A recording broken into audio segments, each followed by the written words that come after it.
नमस्कार दोस्तों, स्वागत है आपका एक और नई कहानी के साथ। उम्मीद करती हूँ ये कहानी भी आपको जरूर पसंद आएगी। तो चलिए कहानी को शुरू करते हैं। गांव में कॉलेज नहीं था, इस कारण पढ़ने के लिए मैं शहर आया था।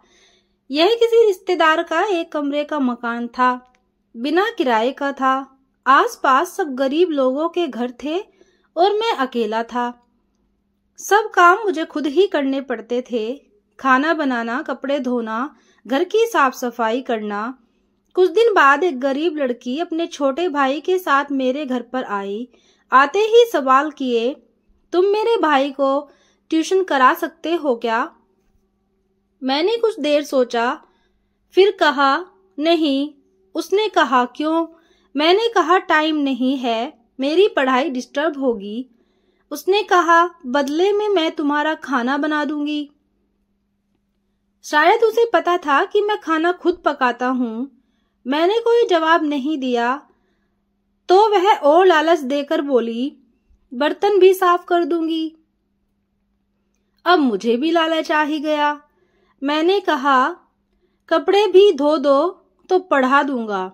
वो मान गई। इस तरह से उसका रोज घर में आना जाना होने लगा। वो काम करती रहती और मैं उसके भाई को पढ़ाता रहता होता। ज्यादा बात नहीं होती थी। उसका भाई 8वीं कक्षा में था, खूब होशियार था। इस कारण ज्यादा माथापच्ची नहीं करनी पड़ती थी। कभी कभी वह घर की सफाई भी कर दिया करती थी। दिन गुजरने लगे। एक रोज शाम को वो मेरे घर आई तो उसके हाथ में एक बड़ी सी गुल्फी थी। मुझे दी तो मैंने पूछ लिया, कहाँ से लाई हो? उसने कहा घर से। आज बरसात हो गई तो गुल्फियां नहीं बिकी। इतना कहकर वह उदास हो गई। मैंने फिर कहा, मगर तुम्हारे पापा तो समोसे कचौरी का ठेला लगाते हैं। उसने कहा वो सर्दियों में समोसे कचौरी और गर्मियों में गुल्फी का काम करते हैं, और आज बरसात हो गई तो गुल्फी न बिकी, मतलब ठंड के कारण लोग गुल्फी नहीं खाते। ओह, मैंने गहरी सांस छोड़ी। मैंने आज उसे गौर से देखा था। गंभीर मुद्रा में वो उम्र से बड़ी लगी, समझदार भी मासूम सी थी। धीरे धीरे वक्त गुजरने लगा। मैं कभी कभार उसके घर भी जाने लगा।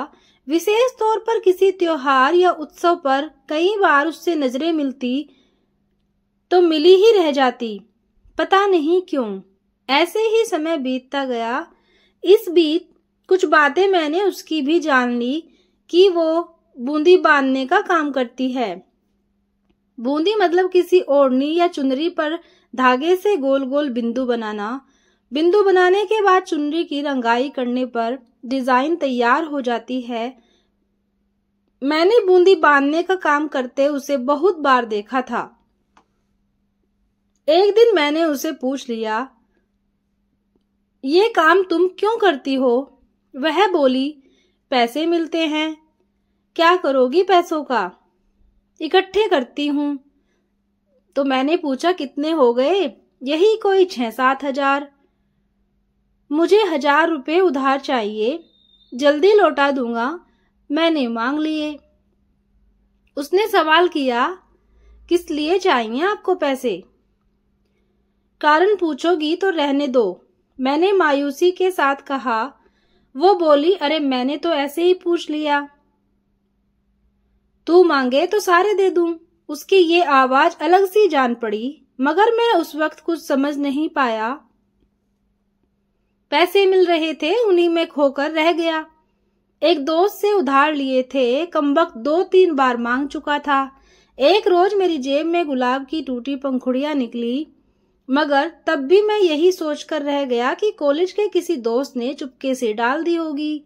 उस समय इतनी समझ भी नहीं थी। एक दिन कॉलेज की मेरी एक दोस्त मेरे घर आई कुछ नोट्स लेने। मैंने दे दिए और वो मेरे घर के बाहर खड़ी थी और मेरी दोस्त को देखकर बाहर से ही तुरंत वापस घर चली गई। और फिर दूसरे दिन दोपहर में ही आ धमकी। आते ही कहा, मैं कल से तुम्हारा कोई काम नहीं करूंगी। मैंने कहा क्यों? काफी देर तो उसने जवाब नहीं दिया। फिर धोने के लिए मेरे बिखरे कपड़े समेटने लगी।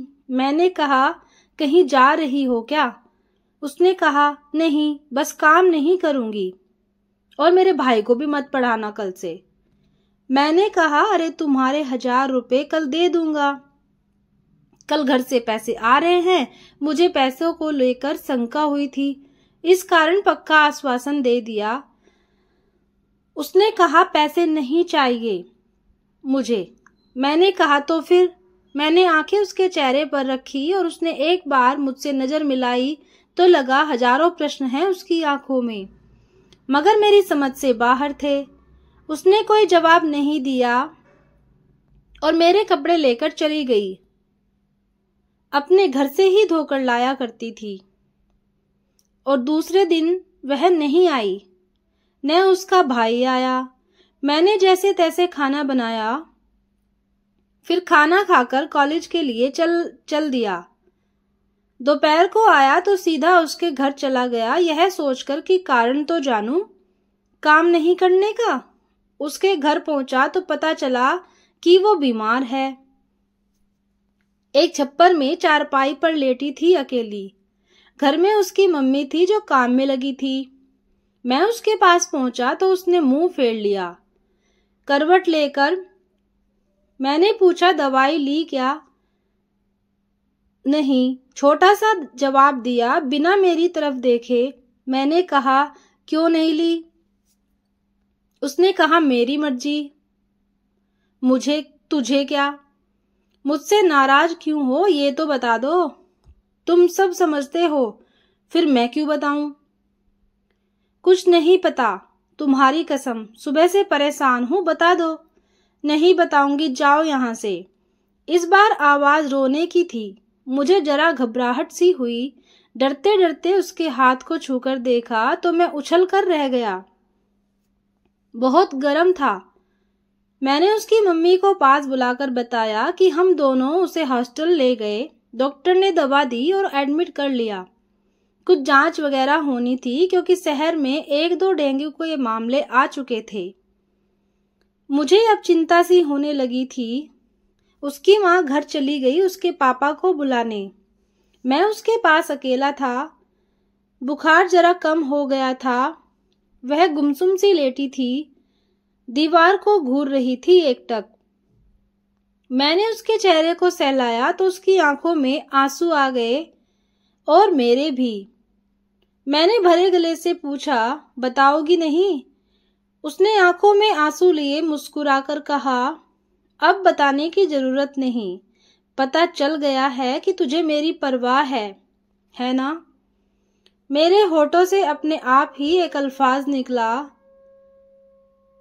बहुत। नहीं, उसने मेरे हाथ को कसकर दबाते हुए कहा। उसके इस वाक्य का कोई जवाब मेरे लबों से नहीं निकला, मगर आंखें थी जो जवाब को संभालने से की बरस पड़ी। वह उठकर बैठ गई और बोली, रोता क्यों है पागल? मैंने जिस दिन पहली बार तेरे लिए रोटी बनाई थी उसी दिन से चाहती हूँ तुझे। एक तू था पागल, कुछ समझने में इतना वक्त ले गया। फिर उसने अपने साथ मेरे आंसू भी पोंछे। फिर थोड़ी देर बाद उसके घर वाले आ गए। रात हो गई थी। उसकी हालत में कोई सुधार नहीं हुआ। फिर देर रात तक उसकी बीमारी की रिपोर्ट आ गई। बताया गया कि उसे डेंगू है, और ये जानकर आग सी लग गई मेरे सीने में। खून की कमी हो गई थी उसे, पर खुदा का शुक्र है कि मेरा खून मैच हो गया था। 2 बोतल खून दिया मैंने तो जरा सुकून सा मिला दिल को। उस रात वह अचेत सी रही। बार बार अचेत अवस्था में उल्टियां कर देती थी। मैं 1 मिनट भी नहीं सोया उस रात। डॉक्टरों ने दूसरे दिन बताया कि रक्त में प्लेटलेट्स की संख्या तेजी से कम हो रही है, खून और देना होगा। डेंगू का वायरस खून का थक्का बनाने वाली प्लेटलेट्स पर हमला करता है। अगर प्लेटलेट्स का खत्म तो पूरे शरीर के अंदरूनी अंगों से खून का रिसाव शुरू हो जाता है। फिर बचने का कोई चांस नहीं होता। मैंने अपना और खून देने का आग्रह किया, मगर रात को दिया था, इस कारण डॉक्टर ने मना कर दिया। फिर मैंने मेरे कॉलेज के 2-4 दोस्त को बुलाया। साले 10 एक साथ आ गए। खून दिया, हिम्मत बंधाई, पैसों की जरूरत हो तो देने का आश्वासन दिया और चले गए। उस वक्त पता चला दोस्त होना भी कितना जरूरी है।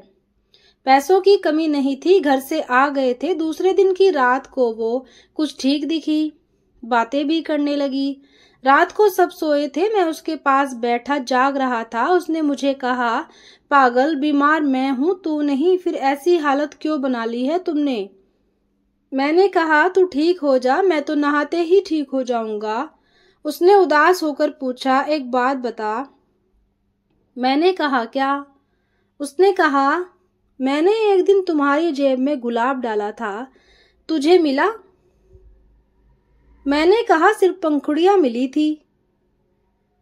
हाँ। उसने कहा, कुछ समझे थे? नहीं, क्यों सोचा था? कॉलेज के किसी दोस्त की मजाक है। और वो रोटियां कौन सी, दिल के आकार वाली? अब समझ में आ रहा है, बुद्धू हो। हाँ। फिर वह हंसी, काफी देर तक, निश्चल मासूम हंसी। उसने कहा, कल सोए थे क्या? नहीं। अब सो जाओ, मैं ठीक हूं, मुझे कुछ नहीं होगा। सचमुच नींद आ रही थी, मगर सोया नहीं। मगर वह सो गई। फिर घंटे भर बाद वापस जाग गई। मैं ऊँग रहा था। सुनो, हाँ, मैं नींद में ही बोला, ये बताओ, ये बीमारी छूने से किसी को लग सकती है क्या? नहीं, सिर्फ एडिस मच्छर के काटने से लगती है। इधर आओ। मैं उसके करीब आ गया। एक बार गले लग जाओ। अगर मर गई तो ये आरजू बाकी न रह जाए। ऐसा ना कहो प्लीज, मैं इतना ही कह पाया। फिर वो मुझसे काफी देर तक लिपटी रही और सो गई। फिर उसे ढंग से लिटाकर मैं भी एक खाली बेड पर सो गया। मगर सुबह मैं तो उठ गया और वो नहीं उठी, सदा के लिए सो गई। मैंने उसे जगाने की बहुत कोशिश की थी, पर आंखें न खोली उसने। वो इस संसार को मुझे छोड़कर इस दुनिया से जा चुकी थी, मुझे रोता बिलखता छोड़कर। अगर कहानी पसंद आई हो दोस्तों, तो शेयर और कमेंट जरूर करें। और कहानी को अंत तक सुनने के लिए धन्यवाद।